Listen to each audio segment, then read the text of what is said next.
જય માતાજી, જય શ્રી કૃષ્ણ ફ્રેન્ડ્સ. તો આજે મેં ઘઉંના કરકરા લોટના ઉપયોગ વગર આપણે જે રેગ્યુલર ઘઉંનો લોટ વાપરીએ છીએ ને તેનાથી જ આ ગોળ ચૂરમાના લાડુ બનાવ્યા હતા, જે એકદમ સરસ બન્યા હતા. અને ગણેશ ચતુર્થી પણ આવે છે. જો તમારા પાસે ઘઉંનો કરકરો લોટ ન હોય તો તમે આવી રીતે પણ બનાવી શકો છો. તો તેની માટે સૌપ્રથમ તો જે આપણે 2 કપ જેટલો ઘઉંનો ઝીણો લોટ લઈ લેવાનો છે, જે રેગ્યુલર લોટ છે તે લઈ લેવાનો છે. હવે અડધા કપ જેટલી આપણે રવો લઈ લેવાનો છે, જે ઝીણો આવે છે ને તે લીધો છે.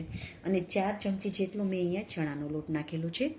આવી રીતે તમે બનાવશો ને તો આ લાડવા એકદમ ટેસ્ટી બનશે.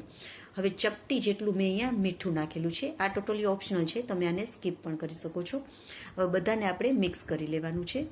હવે 3 મોટી ચમચી જેટલો આપણે અહીંયા ઘી નાખવાનું છે. તમે આની જગ્યાએ તેલ પણ નાખી શકો છો. બધાને આપણે મિક્સ કરી લેવાનું છે. મણ આપણે એટલું નાખવાનું છે કે આવી રીતે મુઠિયા વળવા જોઈએ.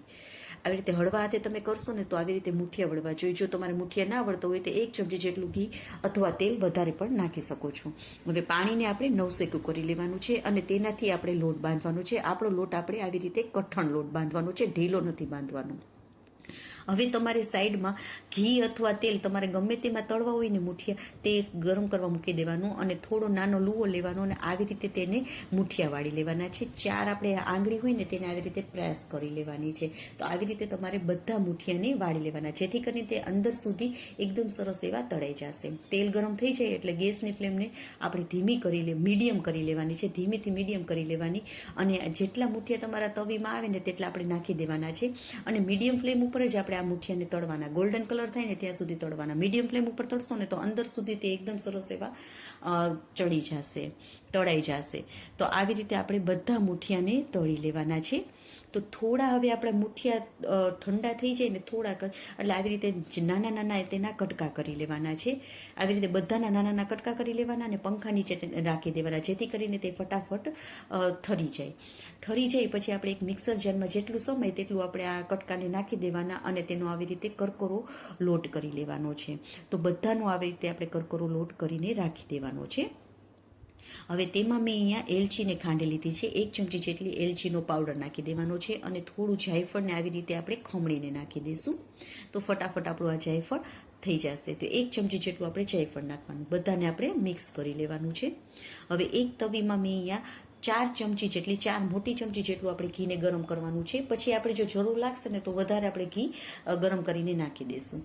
અને મેં અહીંયા 1 કપ જેટલો ગોળ લઈ લીધો છે.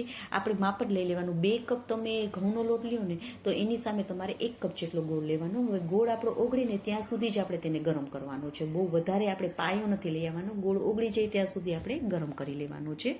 તો જો ગોળ આપણો એકદમ સરસ એવું ઓગળી ગયો છે અને ઝીણો ઝીણો જ સમારવાનો, જેથી કરીને ગોળ આપણો ફટાફટ ઓગળી છે. હવે તેને આપણે જે લોટ છે તેમાં નાખી દઈશું.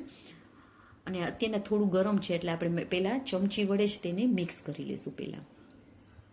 પછી તે થોડુંક ઠંડુ થઈ જાય ને એટલે હાથેથી તરત જ થોડીક વારમાં ઠંડુ થઈ જશે. ચમચી વડે મિક્સ કરી લેશો ને એટલે હાથેથી પણ તમારે પછી મિક્સ કરી લેવાનું. અને જો તમને ઘીની જરૂર લાગે તો તમે વધારે પણ નાખી શકો છો. મેં અત્યારના બહુ વધારે ઘી નથી નાખ્યું.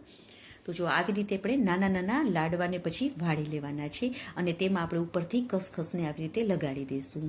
તો મેં અહીંયા નાના નાના લાડવા વાળેલા છે અને તમને જો એવું લાગે તો તમે અહીંયા મોટા મોટા પણ લાડવા વાળી શકો છો. પણ નાના નાના લાડવા વાળવાથી આપણે એક લાડવો બધાને પીરસી પણ શકીએ અને એક લાડવો બધા ખાઈ પણ શકે. તો આવી રીતે આપણે બધા લાડવાને વાળી લેવાના છે. તો છે ને એકદમ સરળ રીતે, તમારા જો પાસે ઘઉંનો કરકરો લોટ ન હોય, ભડકું આપણે એને કહીએ છીએ, તે ન હોય તો તમે આવી રીતે પણ ઘઉંના રેગ્યુલર ના લોટ વડે પણ તમે આ લાડવા બનાવી શકો છો. તેવા જ બને છે. તો તમે પણ એકવાર જરૂરથી ટ્રાય કરજો. અને ગણેશ ચતુર્થી આવી છે તો તમે આવી રીતે બનાવીને પણ ભગવાનને ધરાવી શકો છો.